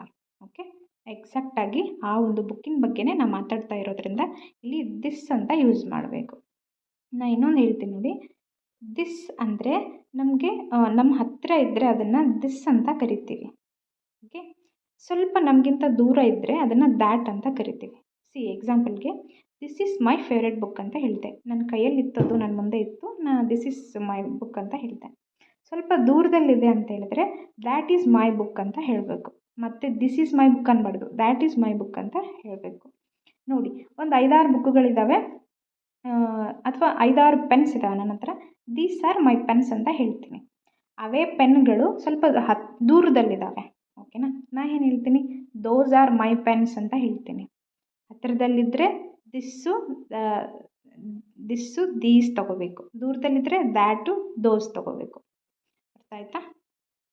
ನೆಕ್ಸ್ಟ್ ನೋಡಿ, ಡೆಮಾನ್ಸ್ಟ್ರೇಟಿವ್ ಪ್ರೊನೌನ್ಸನ್ನು ಕನ್ನಡದಲ್ಲಿ ನೋಡ್ತಾ ಹೋಗೋಣ. ನಿರ್ದಿಷ್ಟ ವಿಷಯಗಳನ್ನು ಅಥವಾ ಜನರನ್ನು ಹೈಲೈಟ್ ಮಾಡಲಿಕ್ಕೆ ಈ ಸರ್ವನಾಮಗಳು ವಸ್ತುಗಳು ಅಥವಾ ಜನರನ್ನು ಉಳಿದವುಗಳಿಂದ ಪ್ರತ್ಯೇಕಿಸಲು ಸಹಾಯ ಮಾಡುತ್ತೆ. ನಾನು ಅದನ್ನೇ ಹೇಳಿದೆ, ಒಂದು 5-6 ಪುಸ್ತಕಗಳಿದಾವೆ ಅಂದರೆ ನಾನು ಒಂದು ಪುಸ್ತಕ ಬಗ್ಗೆನೇ ಮಾತಾಡ್ತಾ ಇದ್ದೀನಿ. ಅಲ್ಲಿ ಉಳಿದವುಗಳಿಂದ ಅವನ್ನ ಪ್ರತ್ಯೇಕ ಮಾಡ್ದಂಗೆ ನಾವು. ಆಯಿತಾ? ಕನ್ನಡದಲ್ಲಿ ನೋಡಿ, ಉದಾಹರಣೆ, ಇದು, ದಿಸ್ಸು, ಅದು ಅಂದರೆ ದಟ್ಟು, ಇವು ಅಂದರೆ ದೀಸು, ಅವು ಅಂದರೆ ದೋಸು. ನಾನು ಹೇಳಿದ್ನಲ್ಲ, ಇದು ನನ್ನ ನೆಚ್ಚಿನ ಬಣ್ಣ, this is my favourite colour. ಅದು ಕಲರ್ ಬಗ್ಗೆನ ಹೇಳ್ತಾ ಇದ್ದೇನೆ ಇಲ್ಲಿ. ಇಲ್ಲಿ ನೋಡಿ ಎಕ್ಸಾಂಪಲ್ ನೋಡಿ, ದಿಸ್ ಈಸ್ ಮೈನ್, ಇದು ನನ್ನದು ಅಂತ ನಾನು ಹೇಳ್ತಾ ಇದ್ದೇನೆ. ಅಲ್ಲಿ ತುಂಬ ಬುಕ್ಸ್ ಇದ್ದಾವೆ, ಬೇರೆ ಬೇರೆಯವ್ರದ್ದೆಲ್ಲ ಬುಕ್ಸ್ ಇದ್ದಾವೆ. ನಾನು ಎಕ್ಸಾಕ್ಟಾಗಿ ನನ್ನ ಪುಸ್ತಕ ತೋರಿಸ್ಬಿಟ್ಟು ನಾನು ಹೇಳ್ತೀನಿ ದಿಸ್ ಈಸ್ ಮೈನ್ ಅಂತ. ಓಕೆ, ನೋಡಿ ಅಲ್ಲಿ ಕೆಲವೊಂದು ಆ್ಯಪಲ್ಸ್ ಇದ್ದಾವೆ. ನಾನು ಹೇಳ್ತೀನಿ ದೀಸ್ ಆ್ಯಪಲ್ಸ್ ಆರ್ ಮೈನ್. ಈ ಆ್ಯಪಲ್ಗಳು ನನಗೆ ಸಂಬಂಧಪಟ್ಟಿವೆ ಅಂತ ನಾನು ಹೇಳ್ತಾ ಇದ್ದೇನೆ. ನೋಡಿ, ಆ ಆ್ಯಪಲ್ಗಳು ಸ್ವಲ್ಪ ನನಗಿಂತ ದೂರದಲ್ಲಿದ್ದಾವೆ. ನಾನು ಆವಾಗ ಏನು ಹೇಳಬೇಕು? Those apples are yours. ಬೇರೆಯವರು ಆ್ಯಪಲ್ಸ್ ಅಲ್ಲಿದ್ದಾವೆ ನೋಡಿ. These apples are mines, those apples are yours. Okay, ಇಲ್ಲಿದ್ದಾವಲ್ಲ ಈ ಆ್ಯಪಲ್ಗಳು ನನವು, ಅಲ್ಲೇನಿದಾವಲ್ಲ ಆ್ಯಪಲ್ಗಳು ಅವು ನಿನವು. ನಾನು ಹೆಂಗೆ ಯೂಸ್ ಮಾಡ್ತಾ ಇದ್ದೀನಿ ಅಬ್ಸರ್ವ್ ಮಾಡಿ. ಹತ್ತಿರ ಇದ್ದರೆ ದೀಸ್ ಅಂತ ತೊಗೋಬೇಕು, ದೂರ ಇದ್ದರೆ ದೋಸ್ ಅಂತ ತೊಗೋಬೇಕು. ಅರ್ಥ ಆಯಿತು? ಇನ್ನೊಂದು ನೋಡಿ, this was my mother's ring. ಇದು ನನ್ನ ತಾಯಿಯ ಒಂದು ಉಂಗುರ ಆಗಿರುತ್ತೆ ಅಂತ. ಓಕೆನಾ? ಇನ್ನೊಂದು ನೋಡಿ, these are nice shoes but they look uncomfortable. Shoes ನೋಡಲಿಕ್ಕೆ ಭಾಳ ಚೆನ್ನಾಗಿದ್ದಾವೆ, ಬಟ್ ನೋಡೋಕೆ ಚೆನ್ನಾಗಿದ್ದಾವೆ, ಬಟ್ ಅನ್ಕಂಫರ್ಟಬಲ್ ಇದ್ದಾವೆ, ಕಂಫರ್ಟಬಲ್ ಇಲ್ಲ ಅಂತ ಹೇಳ್ತಾ ಇದ್ದೆ. ಡೆಮಾನ್ಸ್ಟ್ರೇಟಿವ್ ಅಂದರೆ ನೆನ್ಪಿಟ್ಕೊಳ್ಳಿ, ಒಂದು ವಸ್ತು ಬಗ್ಗೆ ನಿಖರವಾಗಿ ನಾವು ಹೇಳುವಂಥದ್ದು. ಇದು ನಂದೇ, ಇದು ನಿಮ್ಮದೇ ಅಂತ ಹೇಳುವಂಥದ್ದು. ಸಿ, ಇಲ್ಲಿ ಏನು ಬರುತ್ತೆ ಎಕ್ಸಾಂಪಲ್ಸ್ಗೆ? ದಿಸ್ಸು, ದ್ಯಾಟು, ದೀಸು, ದೋಸು ಇವು ಬಂದರೆ ಅದನ್ನು ಡೆಮಾನ್ಸ್ಟ್ರೇಟಿವ್ ಪ್ರೊನೌನ್ಸ್ ಅಂತ ನಾವು ಕನ್ಸಿಡರ್ ಮಾಡಬೇಕು. ಓಕೆನಾ? ರಿಲೇಟಿವ್ ಪ್ರೊನೌನ್ ಬಗ್ಗೆ ತಿಳ್ಕೊತಗೋಣ. ರಿಲೇಟಿವ್ ಪ್ರೊನೌನು ಮತ್ತು ಇಂಟರಾಗೇಟಿವ್ ಪ್ರೊನೌನ್ಸು ಎಲ್ಲ ಸೇಮ್ ಇದು ಆ್ಯಕ್ಚುಲಿ. ಅಲ್ಲಿ ಬರುವಂತಹ ಪ್ರೊನೌನ್ಸೇ ಇಲ್ಲಿ ಬರ್ತವೆ. ಬಟ್ ಏನಂದರೆ ರಿಲೇಟಿವ್ ಪ್ರೊನೌನ್ಸ್ಗೆ ಮತ್ತು ಇಂಟರಾಗೇಟಿವ್ ಪ್ರೊನೌನ್ಸ್ಗೆ ಡಿಫ್ರೆನ್ಸ್ ಏನಂದರೆ, ನಾವು ರಿಲೇಟಿವ್ ಪ್ರೊನೌನ್ಸ್ನ ಬೇರೆ ಕಡೆ ಯೂಸ್ ಮಾಡ್ತೀವಿ, ಅವುಗಳನ್ನು ಬೇರೆ ಕಡೆ ಯೂಸ್ ಮಾಡ್ತೀವಿ. ನಾನು ಹೇಗೆ ಅಂತ ನಾನು ನಿಮಗೆ ಹೇಳ್ತಾ ಹೋಗ್ತೀನಿ. Relative pronouns present a dependent clause. Okay, relative pronoun ಒಂದು ಕ್ಲಾಸ್ಗೆ ಅದು ಡಿಪೆಂಡ್ ಆಗಿರುತ್ತೆ. ಓಕೆನಾ? They help connect additional information to the main clause. ಓಕೆನಾ? ಸಿ, ನಾನು ಎಕ್ಸಾಂಪಲ್ ಹೇಳಿ ನಿಮಗೆ ಅರ್ಥ ಮಾಡಿಸ್ತೀನಿ. ಸಿ, ಎಕ್ಸಾಂಪಲ್ ನೋಡಿ, the man who called you is my brother. ನಿಮ್ಗೆ ಯಾರು ಕಾಲ್ ಮಾಡಿದ್ರಲ್ಲ ಅವರು ನಮ್ಮ ಅಣ್ಣ ಅಂತ ನಾನು ಹೇಳ್ತೀನಿ. ಇಲ್ಲಿ ಹೂ ಅನ್ನೋ ಒಂದು ಪ್ರೊನೌನ್ ಬಂದಿದೆ. ಇದು ಇಂಟರಾಗೇಟಿವಲ್ಲೂ ನಾವು ಯೂಸ್ ಮಾಡ್ತೀವಿ, ಹಾಗೆ ರಿಲೇಟಿವ್ ಪ್ರೊನೌನ್ಸಲ್ಲೂ ಯೂಸ್ ಮಾಡ್ತೀವಿ. ಬಟ್ ಯೂಸೇಜು ಬೇರೆ ಇರುತ್ತೆ. ಅಲ್ಲಿ ನಾವು ಏನಾದರೂ ಯಾರ ಬಗ್ಗೆ ಆದರೂ ನಾನು ಹೇಳಿದ್ನಲ್ಲ, ಹೂ ಈಸ್ ಯುವರ್ ಟೀಚರ್ ಅಂತ ನಾನು ಅಲ್ಲಿ ಎಕ್ಸಾಂಪಲ್ ಕೊಟ್ಟಿದ್ದೆ. ಅಲ್ಲಿ ನಾವು ಹೂ ಅನ್ನೋದು ಫಸ್ಟ್ ಸಬ್ಜೆಕ್ಟಲ್ಲೇ ನಾವು ಯೂಸ್ ಮಾಡಿದ್ವಿ. ಬಟ್ ಇಲ್ಲಿ ಸೆಂಟೆನ್ಸಲ್ಲಿ ಮಿಡಲ್ ಬರುತ್ತೆ. ರಿಲೇಟಿವ್ ಪ್ರೊನೌನ್ಸು ಸಬ್ಜೆಕ್ಟ್ ಒಂದು ಸೆಂಟೆನ್ಸ್ನಲ್ಲಿ ಮಿಡಲ್ ಬರ್ತಾ ಹೋಗುತ್ತೆ. ಓಕೆನಾ? ಅದು ಏನಂತಂದರೆ, ಒಂದು ಸೆಂಟೆನ್ಸ್ ಇರುತ್ತೆ, ಅದರ ರಿಲೇಟೆಡ್ ನಾವು ಮಾತಾಡ್ತಾ ಇರ್ತೀವಿ ಹೊರತು ನಾವು ಅದ್ರ ಬಗ್ಗೆ ಏನು ತಿಳ್ಕೊಳ್ಳೋದು ಆ ಥರ ಏನೂ ಇರೋದಿಲ್ಲ. ಅದ್ರ ಬಗ್ಗೆ ನಾವು ಮಾತಾಡ್ತೀವಿ. ಓಕೆನಾ? ಸಿ, ಕನ್ನಡದಲ್ಲಿ ಸಂಬಂಧಿತ ಸರ್ವನಾಮಗಳು, ಸಾಪೇಕ್ಷ ಸರ್ವನಾಮಗಳು ಅವಲಂಬಿತ ಷರತ್ತನ್ನು ಪ್ರಸ್ತುತಪಡಿಸುತ್ತವೆ. ಅವು ಹೆಚ್ಚುವರಿ ಮಾಹಿತಿಯನ್ನು ಮುಖ್ಯ ಷರತ್ತಿಗೆ ಸಂಪರ್ಕಿಸಲು ಸಹಾಯ ಮಾಡುತ್ತವೆ. ಸಿ, ಇಲ್ಲಿ ಎಕ್ಸಾಂಪಲ್ ಕೊಟ್ಟಿದ್ದೀನಿ ನೋಡಿ. ನಾನು ಹೇಳ್ತಾ ಇದ್ದೀನಿ ವಿಚ್ ಅನ್ನೋ ಒಂದು ಪ್ರೊನೌನ್, ರಿಲೇಟಿವ್ ಪ್ರೊನೌನ್ ಇದು. ಸಿ, ಇದನ್ನು ನಾನು ರಿಲೇಟಿವ್ ಪ್ರೊನೌನಲ್ಲಿ ನಾವು ಇಂಟ್ರಾಗೇಟಿವಲ್ಲೂ ನಾವು ಇದನ್ನು ಯೂಸ್ ಮಾಡ್ತೀವಿ. ರಿಲೇಟಿವಲ್ಲಿ ಯಾವ ಥರ ಈ ಬಳಕೆ ಆಗುತ್ತೆ ಅನ್ನೋದನ್ನು ನೋಡೋಣ. ನೋಡಿ, ಇಲ್ಲಿ the movie which we watch last night was fantastic. ನಾವು ನಿನ್ನೆ ರಾತ್ರಿ ಮೂವಿ ನೋಡಿದ್ವಲ್ಲ, ಆ ಒಂದು ಮೂವಿ ತುಂಬ ಚೆನ್ನಾಗಿತ್ತು ಅಂತ ನಾನು ಹೇಳ್ತಾ ಇದ್ದೀನಿ. ಸಿ, ರಿಲೇಟಿವ್ ಪ್ರೊನೌನ್ ಅಂದರೆ ಏನಾದರೂ ಒಂದು ನಡೆದು ಹೋಗಿರುತ್ತಲ್ಲ ಅದ್ರ ಬಗ್ಗೆ ನಾನು ಮಾತಾಡೋದಕ್ಕೆ ಈ ಪ್ರೊನೌನ್ಗಳನ್ನು ಯೂಸ್ ಮಾಡ್ತೀನಿ. ಇವು ಸೆಂಟೆನ್ಸ್ನ ಒಂದು ಮಿಡಲಲ್ಲಿ ಬಂದಿರುತ್ತೆ, ಹಾಗಾಗಿ ಇವನ್ನ ರಿಲೇಟಿವ್ ಪ್ರೊನೌನ್ಸ್ ಅಂತ ಕರಿತೀವಿ. ಯಾವುದೋ ಒಂದು ಇನ್ಸಿಡೆಂಟ್ ಬಗ್ಗೆ ನಾವು ಮಾತಾಡ್ತೀವಿ, ಅವುಗಳನ್ನು ಯೂಸ್ ಮಾಡಿಕೊಂಡು. ನೋಡಿ, ಹೂ ಅನ್ನೋ ಒಂದು ಪ್ರೊನೌನ್ಸನ್ನು ನಾವು ಹೆಂಗೆ ಯೂಸ್ ಮಾಡ್ತೀವಿ ನೋಡಿ. ಇಲ್ಲಿ the man who lives next door to me is called John. ಇಲ್ಲೇನು ಪಕ್ಕದಲ್ಲಿ ವಾಸ ಮಾಡ್ತಾ ಇದ್ರಲ್ಲ, ನನ್ನ ಮನೆ ಪಕ್ಕದಲ್ಲಿ ಇರುವಂಥ ಒಬ್ಬ ವ್ಯಕ್ತಿ ವಾಸ ಮಾಡ್ತಾ ಇದ್ರಲ್ಲ, ಅವ್ರ ಹೆಸರು ಜಾನ್ ಅಂತ ನಾನು ನನ್ನ ಫ್ರೆಂಡ್ಗೆ ಹೇಳ್ತಾ ಇದ್ದೇನೆ. ಸಿ, ನಾನು ಒಬ್ಬರ ಬಗ್ಗೆ ಇಲ್ಲಿ ಹೇಳ್ತಾ ಇದ್ದೀನಿ, ಹಾಗಾಗಿ ನಾನು ಹೂ ಅಂದರೆ ಯಾರಿಲ್ಲಿ? ಸಿ, ಹೂ ಇಲ್ಲಿದೆ, ಜಾನ್ ಇಲ್ಲಿದೆ. ನಾನು ಜಾನ್ ಬಗ್ಗೆ ಹೇಳಬೇಕಾಗಿದೆ, ಸೊ ಹೂ ಅಂದ್ರೇ ಜಾನ್. ಓಕೆನಾ? ಜಾನ್ ಅನ್ನೋದು ಸಬ್ಜೆಕ್ಟಿವ್ ವರ್ಬು ಇಲ್ಲಿ. ಸೊ ಹೂ ಅಂತ ಯಾರಿಗೆ ರೆಫರ್ ಆಗ್ತಾ ಇದೆ ಅಂದರೆ ಜಾನ್ಗೆ ರೆಫರ್ ಆಗ್ತಾ ಇದೆ. ನಾನು ಏನು ಹೇಳಲಿಕ್ಕೆ ಹೊರಟಿದ್ದೀನಿ ಅಂದರೆ, ಯಾವುದಾದ್ರೂ ವ್ಯಕ್ತಿ ಬಗ್ಗೆ ನಾನು ಅವ್ರ ರಿಲೇಟ್ ನಾನು ಮಾತಾಡ್ತಾ ಇದ್ದೀನಿ ಅಂದರೆ ನಾವಿಲ್ಲಿ ಈ ಒಂದು ಪ್ರೊನೌನ್ಗಳನ್ನು ಯೂಸ್ ಮಾಡಬೇಕು. ಸಿ, ನೆಕ್ಸ್ಟ್ ನೋಡಿ, ದ್ಯಾಟ್ ಅನ್ನೋ ಪ್ರೊನೌನು ಇಲ್ಲಿದೆ. ದ್ಯಾಟ್ ಅನ್ನೋ ಪ್ರೊನೌನ್ ಹೆಂಗೆ ಯೂಸ್ ಮಾಡಿದ್ದೀವಿ ಇಲ್ಲಿ? Where did you buy the dress that you wore last week? ನೀನು ಲಾಸ್ಟ್ ವೀಕ್ ಹಾಕ್ಕೊಂಡಿದ್ದಲ್ಲ ಡ್ರೆಸ್ಸು, ಅದನ್ನೆಲ್ಲಿ ಬೈ ಮಾಡಿದ್ದೀನಿ ನೀನು ಅಂತ ನಾನು ಕೇಳ್ತೀನಿ. ಸಿ ಇಲ್ಲಿ ನೀವು ಗಮನಿಸಬೇಕಾದ ಒಂದು ಅಂಶ ಅಂದರೆ ಒಂದು ಹಾಗೆ ಹೋಗಿದ್ದೆ ಅವುಗಳ ರಿಲೇಟ್ ನಾವು ಮಾತಾಡ್ತಾ ಇದ್ದೀವಿ, ಆವಾಗ ನಾವು ಈ ಪ್ರೊನೌನ್ಸ್ಗಳನ್ನು ಯೂಸ್ ಮಾಡ್ತಾ ಇದ್ದೀವಿ, ಹಾಗಾಗಿ ರಿಲೇಟಿವ್ ಪ್ರೊನೌನ್ ಅಂತ ಕರಿತೀವಿ. ಅರ್ಥ ಆಯ್ತಾ? See where did you buy the dress, ನಾನಿಲ್ಲಿ ಡ್ರೆಸ್ ಬಗ್ಗೆ ಮಾತಾಡ್ತಾ ಇದ್ದೇನೆ. Okay, that your last week, ನೀನೇನು ಯೂಸ್ ಮಾಡಿದ್ದಲ್ಲ, ಹಾಕೊಂಡಿದ್ದಲ್ಲ ಆ ಡ್ರೆಸ್ ಎಲ್ಲಿ ಬೈ ಮಾಡಿದೆ ಅಂತ. ದ್ಯಾಟ್ ಅಂದರೆ ಏನಿಲ್ಲಿ ಡ್ರೆಸ್ಸು. ಸರಿನಾ? ಅರ್ಥ ಆಗಿದೆ ಅಂತ ನಾನು ಭಾವಿಸ್ತೀನಿ. ಅರ್ಥ ಆಗದಿದ್ದರೆ ಮತ್ತೆ ಒಂದು 2-3 ಸರಿ ನೋಡಿ ಅರ್ಥ ಆಗುತ್ತೆ. ಸರಿನಾ? ಫಸ್ಟ್ ಟೈಮೇ ಅರ್ಥ ಆಗೋದಿಲ್ಲ ಯಾವುದು. ನೆಕ್ಸ್ಟ್ ನೋಡಿ, ಇಂಡೆಫಿನಿಟ್ ಪ್ರೊನೌನ್ಸ್. ಇಂಡೆಫಿನಿಟ್ ಪ್ರೊನೌನ್ಸ್ ಅಂದರೆ ಹೆಸರೇ ಹೇಳೋ ಹಾಗೆ ಇವು ಡೆಫಿನೆಟ್ ಆಗಿ ಇರೋದಿಲ್ಲ, ಇಂಡೆಫಿನಿಟ್ ಆಗಿ ಇರುತ್ತೆ.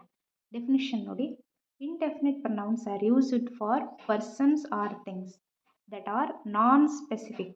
ಅಲ್ಲಿ ಸ್ಪೆಸಿಫಿಕ್ ಇರೋದಿಲ್ಲ, ನಾವು ಒಬ್ಬರ ಬಗ್ಗೆನೇ ಮಾತಾಡಲ್ಲ, ಓವರಾಲ್ ಆಗಿ ಜನರಲ್ ಆಗಿ ಮಾತಾಡ್ತಾ ಇರ್ತೀವಿ. Okay, these pronouns do not indicate a particular object or individual. Okay, example ನೋಡಿ, ನಿಮ್ಗೆ ಅರ್ಥ ಆಗುತ್ತೆ. ಸಮ್ ಒನ್ ಯಾರಾದರೂ, ಎನಿಯನ್ ಯಾರಾದರೂ, ಎವ್ರಿ ಒನ್ ಅಂದರೆ ಎಲ್ಲರೂ, ನೋ ಒನ್ ಯಾರೂ ಇಲ್ಲ, ನಥಿಂಗ್ ಏನಿಲ್ಲ, ಮೆನಿ ತುಂಬ, ಫ್ಯೂ ಸ್ವಲ್ಪ. ಓಕೆ, ಇವೇನು ಹೇಳಕ್ಕೆ ಹೊರಟಿದ್ದಾವೆ ಅಂದರೆ ಸಮ್ ಒನ್ ಅಂದರೆ ಯಾರಾದರೂ ಆಗಿರ್ಬೋದು ಅಂತ, ಇವರೇ ಅಂತೇನಿಲ್ಲ, ಯಾರಾದರೂ ಆಗಿರ್ಬೋದು. ಈಗ ನಾನೊಂದು ಕ್ಲಾಸಲ್ಲಿ ಇರ್ತೀನಿ, ಗಿವ್ ಮಿ ಒನ್ ಪೆನ್ ಅಂತ ಕೇಳ್ತೀನಿ. ಆ ಪೆನ್ನು ಇಂಥದ್ದೇ ಅಂತ ನಾನು ಹೇಳ್ತಾ ಇಲ್ಲ, ಯಾವುದಾದ್ರೂ ಒಂದು ಪೆನ್ ಕೊಡಿ, ನನಗೆ ಪೆನ್ ನೀಡಿದೆ, ಯಾವುದಾದ್ರೂ ಒಂದು ಕೊಡಿ ಅಂತ. ಓಕೆನಾ? ಇಲ್ಲಿ ಡೆಫಿನೆಟ್ ಆಗಿ ನಾನು ಹೇಳ್ತಾ ಇಲ್ಲ. ನೋಡಿ, ಎವ್ರಿ ಒನ್ ಅಂತಂದರೆ ಅಲ್ಲಿ ಎಲ್ಲರೂ ಇರ್ತಾರೆ. ಓಕೆ, ಅಲ್ಲಿ ಎಲ್ಲರ ಬಗ್ಗೆನೂ ನಾನು ಹೇಳ್ತಾ ಇರ್ತೀನಿ, ಡೆಫಿನೆಟ್ ಆಗಿ ಒಬ್ಬರ ಬಗ್ಗೆನ ನಾನು ಹೇಳ್ತಾ ಇಲ್ಲ. ಎಕ್ಸಾಂಪಲ್ ನೋಡಿ, ಕನ್ನಡದಲ್ಲಿ ನೋಡಿ ಅರ್ಥ ಆಗುತ್ತೆ. ಅನಿರ್ದಿಷ್ಟ ಸರ್ವನಾಮಗಳನ್ನು ನಿರ್ದಿಷ್ಟವಲ್ಲದ ವ್ಯಕ್ತಿಗಳು ಅಥವಾ ವಸ್ತುಗಳಿಗೆ ಬಳಸಲಾಗ್ತಾ ಇದೆ. ಈ ಸರ್ವನಾಮಗಳು ನಿರ್ದಿಷ್ಟ ವಸ್ತು ಅಥವಾ ವ್ಯಕ್ತಿಯನ್ನು ಸೂಚಿಸೋದಿಲ್ಲ. ಸಿ ಯಾರಾದರೂ ಆಗಿರ್ಬೋದು, ಎಲ್ಲರೂ ಆಗಿರ್ಬೋದು, ಯಾರೂ ಇಲ್ಲ, ಏನೂ ಇಲ್ಲ, ಅನೇಕ, ಕೆಲವು, ಈ ಒಂದು ವರ್ಡ್ಸ್ಗಳನ್ನು ನಾವೇನಂತ ಕರಿತೀವಿ? ಇಂಡೆಫಿನಿಟ್ ಪ್ರೊನೌನ್ಸ್ ಅಂತ ಕರಿತೀವಿ. ಎಕ್ಸಾಂಪಲ್ ನೋಡಿ, ಇಲ್ಲಿ you can take anything you like. ನೀ ಏನಾದರೂ ತಗೋ ನಿನಗೆ ಇಷ್ಟ ಬಂದಿದ್ದು ಅಂತ ನಾನು ಹೇಳ್ತೀನಿ. ಎನಿಥಿಂಗ್ ಅಂದರೆ ಇದು, ಎನಿಥಿಂಗ್ ಅಂದರೆ ಇಲ್ಲೇನು ಯಾವ ಪ್ರೊನೌನ್ ಇದು? Indefinite pronoun. ಏನಾದರೂ ತಗೋ, ಅದೇ ತಗೋ ಇದು ಬೇಕಂತ ನಾನು ಹೇಳ್ತಾ ಇಲ್ಲ, ಏನಾದರೂ ತಗೋ, ನಿನ್ಗೆ ಇಷ್ಟ ಬಂದಿದ್ದು ತಗೋ ಅಂತ ನಾನು ಹೇಳ್ತಾ ಇದ್ದೇನೆ. ಸರಿನಾ? ಇದು ಇಂಡೆಫಿನಿಟ್ ಪ್ರೊನೌನ್. ಇಲ್ಲಿ ನೋಡಿ, is not friendly with anybody. ಇಲ್ಲಿ ಇಂಡೆಫಿನಿಟ್ ಪ್ರೊನೌನ್ ಯಾವುದು? ಎನಿಬಡಿ. ಅವನು ಯಾರ ಜೊತೆನೂ ಫ್ರೆಂಡ್ಲಿಯಾಗಿ ಇರೋದಿಲ್ಲ ಅಂತ ಹೇಳ್ತಾ ಇದ್ದೇನೆ. ಸೊ ಎನಿಬಡಿ ಅನ್ನೋದೇನು? ಅವನು ಒಬ್ಬರ ಹತ್ರ ಅಂತಲ್ಲ, ಎಲ್ಲರ ಜೊತೆನೂ ಹಾಗೆ ಅವನು ಎನಿಬಡಿ, ಎಲ್ಲರ ಜೊತೆನೂ ಹಾಗೆ ಇರ್ತಾನೆ ಅವನು, ಫ್ರೆಂಡ್ಲಿಯಾಗಿರೋದೇ ಇಲ್ಲ ಅಂತ. ಇದು ಎಕ್ಸಾಂಪಲ್. ನೆಕ್ಸ್ಟ್ ನೋಡಿ, I don't care what anyone says. ಯಾರು ಏನೇ ಹೇಳಿದ್ರು ನಾನು ತಲೆನೇ ಕೆಡಿಸ್ಕೊಳ್ಳೋದಿಲ್ಲ ಅಂತ. ನಾನು ಅವ್ರ ಬಗ್ಗೆ ಇವ್ರ ಬಗ್ಗೆ ಹೇಳ್ತಾ ಇಲ್ಲ, ಯಾರಾದರೂ. ಓಕೆ, ಯಾರು ಏನೇ ಅಂದರೂ ನಾನು ತಲೆ ಕೆಡಿಸ್ಕೊಳ್ಳೋದಿಲ್ಲ ಅಂತ ನಾನು ಎಲ್ಲರ ಬಗ್ಗೆನೂ ಹೇಳ್ತಾ ಇದ್ದೀನಿ. ಓಕೆನಾ? ಸಿ ನಾನಿಲ್ಲಿ ಒಂದೆರಡು ಕ್ವಶನ್ ಹಾಕ್ಕೊಂಡಿದ್ದೀನಿ, ಇವುಗಳಿಗೆ ಆನ್ಸರ್ ಮಾಡಿ ಕಮೆಂಟ್ ಸೆಕ್ಷನ್ನಲ್ಲಿ ಕಮೆಂಟ್ ಮಾಡಿ, ನನಗೂ ಅರ್ಥ ಆಗುತ್ತೆ ನಿಮಗೆ ಎಷ್ಟರ ಮಟ್ಟಿಗೆ ಅರ್ಥ ಆಗಿದೆ ಅಂತ. ಸೊ ಅದಕ್ಕೆ ಒಂದೆರಡು ಕ್ವಶನ್ನ ಹಾಕ್ಕೊಂಡಿದ್ದೀನಿ ನಾನು. See each morning I brush my teeth and stair at dash in the mirror. ಇಲ್ಲಿ ಹಿಮ್ಸೆಲ್ಫ್ ಬರುತ್ತಾ, ಹರ್ ಸೆಲ್ಫ್ ಬರುತ್ತಾ, ಮೈ ಸೆಲ್ಫ್ ಬರುತ್ತಾ, ಇಟ್ ಸೆಲ್ಫ್ ಬರುತ್ತಾ? ಕಮೆಂಟ್ ಮಾಡಿ, ನಾನು ನೋಡ್ತೀನಿ, ರಿಪ್ಲೈ ಮಾಡ್ತೀನಿ. ಓಕೆ, ನೆಕ್ಸ್ಟ್ ನೋಡಿ, ಇನ್ನೊಂದು ಕ್ವಶನ್ ಹಾಕ್ಕೊಂಡಿದ್ದೀನಿ ನಾನು. There is dash in your hair, I think it is a bug ಅಂತ. ಈ ಒಂದು ಇದು ಇಲ್ಲಿ ನಥಿಂಗ್ ಬರುತ್ತಾ, ಸಮಥಿಂಗ್ ಬರುತ್ತಾ, ಎನಿಥಿಂಗ್ ಬರುತ್ತಾ? ಕಮೆಂಟ್ ಮಾಡಿ, ಮರಿಬಿಡಿ ಯಾವುದೇ ಕಾರಣಕ್ಕೂ. ಇವತ್ತಿನ ಕ್ಲಾಸ್ ನಿಮಗೆ ಖಂಡಿತವಾಗ್ಲೂ ಇಷ್ಟ ಆಗಿದೆ ಅಂತ ನಾನು ಭಾವಿಸ್ತೀನಿ. ಇಷ್ಟ ಆಗಿದರೆ ಒಂದು ಲೈಕ್ ಕೊಡೋದನ್ನು ಮರಿಬಿಡಿ. ಮುಂದಿನ ಕ್ಲಾಸಲ್ಲಿ ಮತ್ತೆ ಸಿಗೋಣ ಅಂತ ಹೇಳ್ತಾ ಇವತ್ತಿನ ಕ್ಲಾಸನ್ನು ಇಲ್ಲಿಗೆ ಮುಗಿಸ್ತಾ ಇದ್ದೀನಿ. ಸಬ್ಸ್ಕ್ರೈಬ್ ಮಾಡ್ಕೊಳ್ಳಿ, ಬೆಲ್ ಐಕನ್ನ ಕ್ಲಿಕ್ ಮಾಡ್ಕೊಂಡಿರಿ, ನಿಮ್ಮ ಫ್ರೆಂಡ್ಸ್ಗೆಲ್ಲ ಶೇರ್ ಮಾಡಿ. ಹಾಗೆ ಕಮೆಂಟ್ ಸೆಕ್ಷನಲ್ಲಿ ಕಮೆಂಟ್ ಮಾಡೋದನ್ನು ಮರಿಬಿಡಿ. ಪ್ರಶ್ನೆ 1, ಪ್ರಶ್ನೆ 2 ಅಂತ ಹಾಕಿ ಅಲ್ಲಿ ಕಮೆಂಟ್ ಮಾಡಿ. ಓಕೆನಾ? Thank you, bye bye, thank you so much.